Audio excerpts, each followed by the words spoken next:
It's really nice to be with all of you. I just want to make sure if you guys know who Harambee is. We're a non-for-profit and we work in youth unemployment. So I'll start with the sadder story. 9 million young people within South Africa is unemployed or needs, not in education or training. Every year, 1 million young people will join the economy. 400,000 of them will find jobs in the short to medium term. Another 300,000 will zigzag, what we call zigzag, in and out of jobs throughout their lifetime. But the saddest part is that for 200,000 young people, they will never work. The situation of unemployment in South Africa is dire, and young people really have very little hope.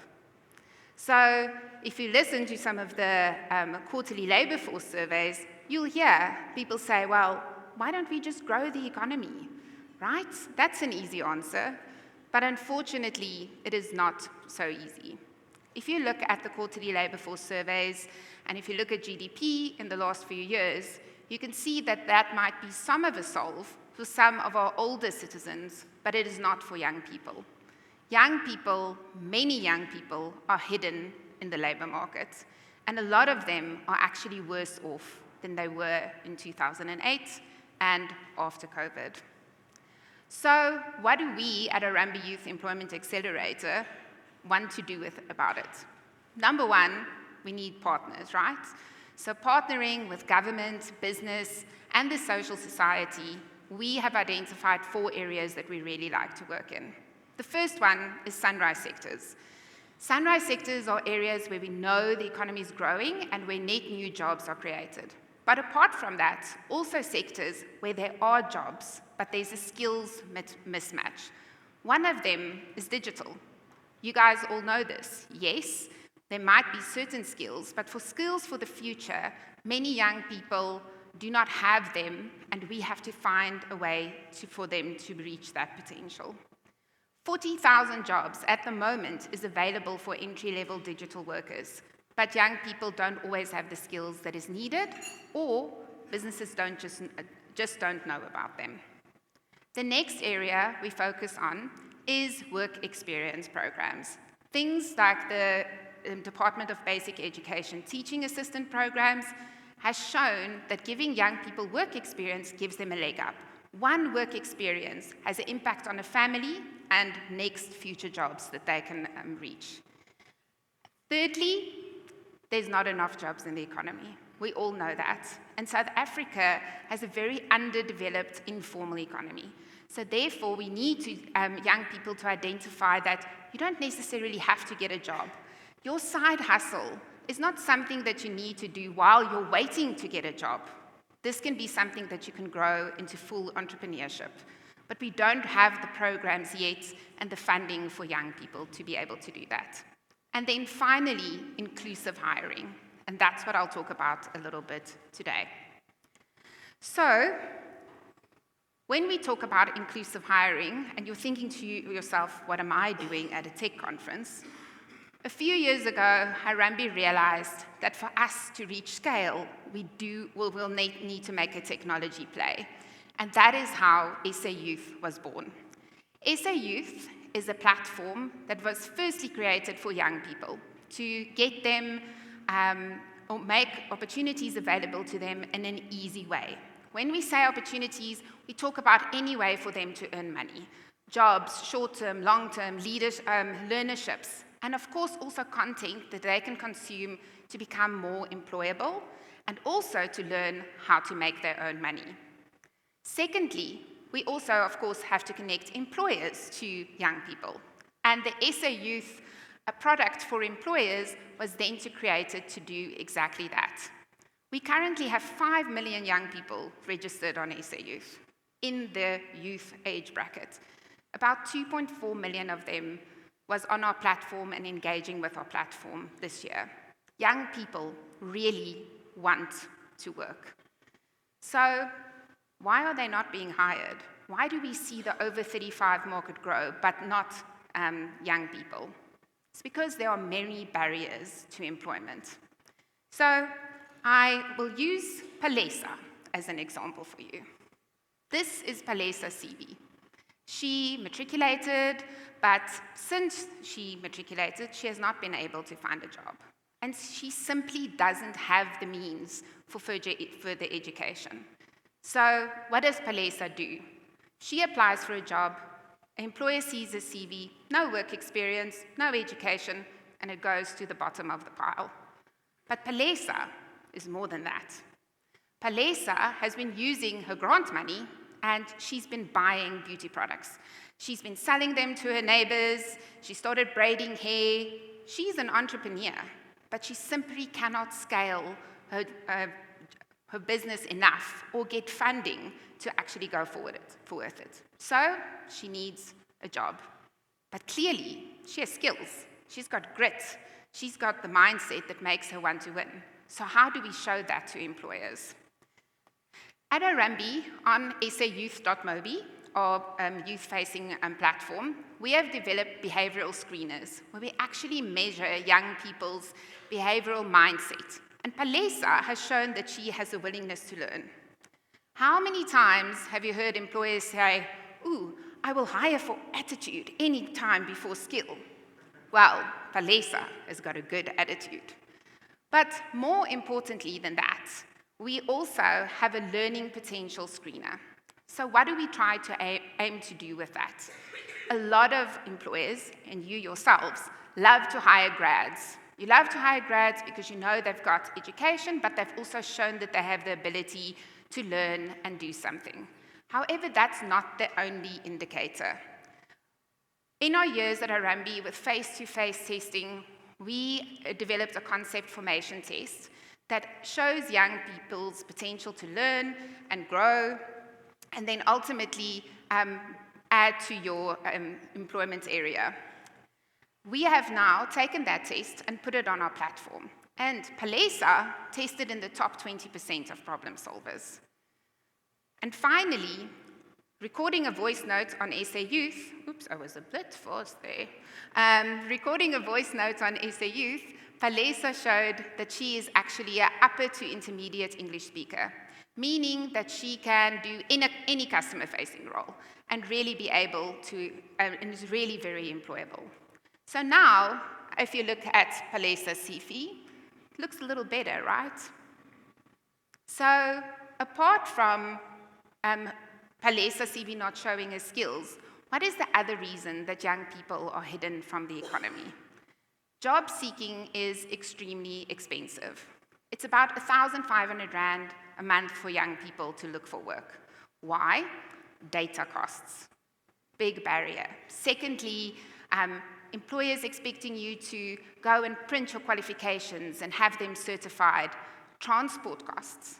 And then, of course, for young women, it is even more of a barrier because a lot of them has a burden of care and also need to make sure that their transport, etc., is more secure and therefore more expensive. That is why it is imperative that a platform like SA Youth is zero-rated, which it is. It means that all our young people can, from home, access opportunities, apply for them, do these screeners, and also now download a CV that shows their skills and their abilities. So it really is important for young people to have access to this. But apart from that, we also need employers to hire young people. So on the employer side, our platform is like any recruitment platform. You are able to create job cards, you are able to see your applicants, but what we've added to that is your ability to ask questions right up front from young people that you don't want to know. You don't have to call them into an interview. You can already ask some custom questions. As you heard, you can also record voice notes. For those of you, I heard a few people have contact centers, so do we, so that you can see some English proficiency. But most importantly, we heard from employers that they get thousands of applications from young people, and it's really, really difficult for them to go through all of them and assess who the right people would be. So what we have done with our matching algorithm is we actually rank young people for you that matches to your job once they have applied. And we also use their geolocation, as it is really expensive for young people to travel. So if I meet the needs and I am 2 taxi rides close to you, I would rank a little bit higher than somebody that is further. So we really try to address and help employers to hire inclusively. And I would like all of you to also think more of that. Of course, we ourselves have problems. We're not just here to talk to you about SA Youth. I know many of us use this, fall in love with the problem and not the solution. And if you work in the social impact space and in something as big as youth unemployment, this is something we face all the time. Youth unemployment is just growing and growing. And the solutions we have today cannot be the solutions of tomorrow. So we constantly have to change. At Harambee, we have been through many iterations. From young people coming into our office, doing face-to-face bridging courses. I always hear the old Harambees being proud of the first 10,000 people they placed. We now have linked 1.8 million young people to opportunities. So, thank you. Not alone at all. So, although we have reached the scale, and we want to reach much more, if you think about the 9 million people out there, young people out there, we cannot just give young people a leg up over the barrier. We actually need to remove the barrier. And for that, we need the whole of our country's buy-in. So I am not going to talk about the whole country, but I will talk to you about our team. Because as a technology team, we sometimes have to do more with less as an NGO. And we really have to think critically about what we spend our time on and how we do things. So my team knows, and if you know me a little, you know I like to get shit done. So I was very glad when they asked me to come and speak here. But it's difficult, and I think that is difficult for all of you with products. We have a roadmap that we can probably work on for 18 months to deliver, and everything changes around us, right? We have different strategies that is coming from our exco and board. We have operational challenges, and of course, cybersecurity, right? And data privacy. You have 5 million young people's data. That's really important. So the burden of governance and security also adds onto our roadmap. Last year, the beginning of the year, as a management team, we looked at each other and we said, we need to make a plan. So our team is growing, but we are really just not delivering at the same rate we did. And it's not exciting anymore, right? We need our teams to be excited about what we deliver and the pace that we deliver. So we took the time to go through a ways of work assessment with IQ. We found out a few things about ourselves. One thing, when you speak to 90% of Harambees, they'll tell you the best thing about working with Harambee are the people. We love each other. And we do. But that also means we're too nice to each other. That was the first finding. We're too nice to each other. So that finding alone and us thinking about that has helped us have really robust and complex conversations. I'll call them complex, which has led us to make some changes in our teams, try new experiments, and really look at how we relate to each other, which is, as you know, for Agile, critical. The second thing is we started quarterly big room planning. We're in our third round. It's going okay. But what it has helped us do is really pinpoint our deliverables. We can see what we want to deliver in a quarter, and the team seems to stick to it a lot better. The other benefit of big room planning is that business understands what we deliver. And when we sit with them and we prioritize and we explain that if you move X and you move Y, then we can't deliver anything. They really come along with us to understand what it is that they want to do and how we can prioritize better together. And of course, we went to visit some of our friends. Thank you, ShopRite X, who gave us even better ideas about culture. Harambee has a great culture. From the purpose and what we do, Of course, that helps. It makes the team drive and want to be better, but we also need to be smart and disrupt and change. And that means the new challenge for us will be to disrupt ourselves. So when John was talking, I was like, well, great, at least we're on the right track. We know that with that 18-month roadmap, we are not going to change anything in 3 to 5 years' time. So our challenge now is to say, if we were to build SA Youth now, what would we do? What would we do with the technology that we have?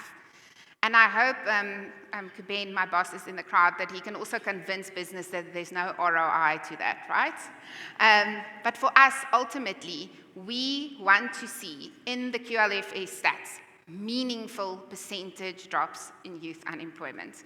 Again, we cannot do it alone, but that is really what we're working towards with all these levers that we work on. So they say change is the only constant. When I started at Harambee, I hated that saying. I was like, I'm sure it's just a reason for them to change things. No. As technologists, we know we do have to change. We have to adapt. And we have to make sure that we are constantly thinking about how we really disrupt what we do. So I will ask you, if you change one thing in the next short to medium term, hire SA Youth. Thank you.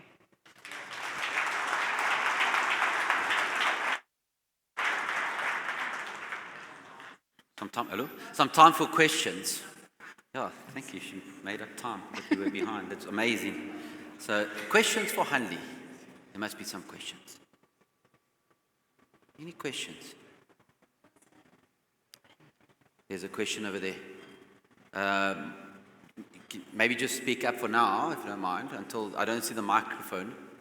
So, is there a roving mic? Roving mic. Not the right English. Roaming mic. It's coming. His name's also Mike, by the way. So, Mike's roaming. At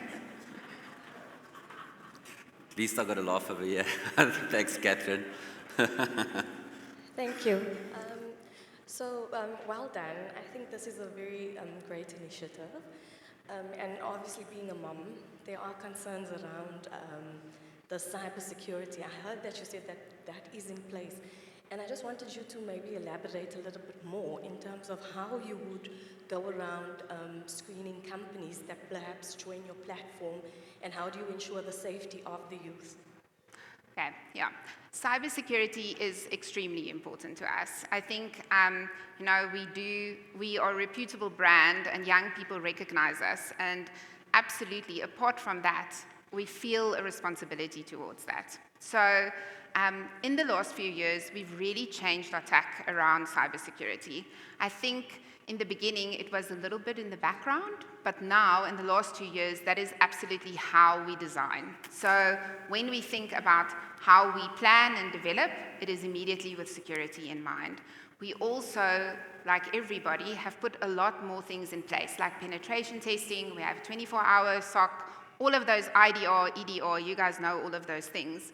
But I think the most important and the most step-changing thing for us was really doing screening the whole time and making the teams aware of security.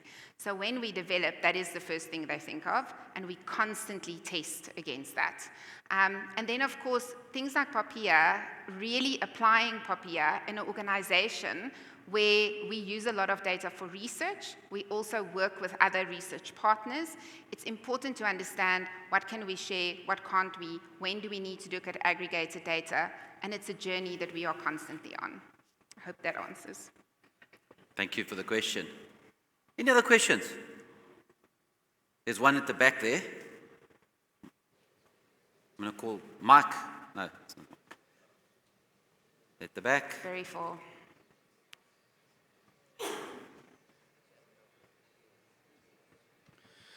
Hi there, thanks for that. It's great to hear what you're doing. I'm embarrassed to say I haven't heard much of you. In our company, we often hire interns, youth without any experience, and train them up. So my question is, do you have any aptitude tests so that if we wanted to hire some youth, us as a software company, as an example, we could look at particular youth that are keen to do, programming, software, that type of work. Yeah. And how, as a company, can we go about, engaging? Cool. So our partner site is called partners.sayouth.org.za, and I will be happy to share that with you again. You can register, and you can then, of course, do your job adverts from there. But if you really want to talk about digital skills, we have piloted a work-integrated learning model where we bring young people on, and we have them for a year. They are mentored, but they're working on real work. It was called DigiLink. It has now moved over to the Collective X, which is the digital play that we are making to upskill young people. But very happy to talk to you and share their details as well afterwards. Great. Awesome. Yeah. Can I ask a question? Yes. So obviously we had an Agile conference, right? Yeah. So purpose, Yes. the purpose motive. How is that helping you on this journey? Like with the team, etc., the people that are building the stuff. Like how does that contribute? I think purpose is massive, right? And I remember when our researchers shared the stats with us about 200,000 people not working, somebody started crying. And because really, it is such a big problem. And I think if I think about Harambees and why I work there and love working there, is because of that. We spoke about empathy in the previous talk, right? Everybody at Harambee has empathy. So that means if we need to make a change, if we need to push a little harder, if we need to disrupt ourselves, we know why. And everybody's why is the same thing. So that really helps. And I'm assuming that because of that purpose, people give a damn and they try their best at what they do, right? So Yes. that's very, very important. Definitely. I think Absolutely. that's why we have a high-performing team. Awesome. I love that. Oh, there's one more question. Let's do one more question.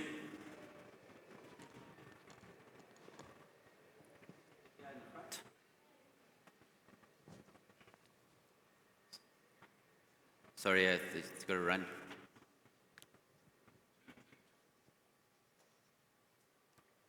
Awesome. Last question. Let's go. Yep.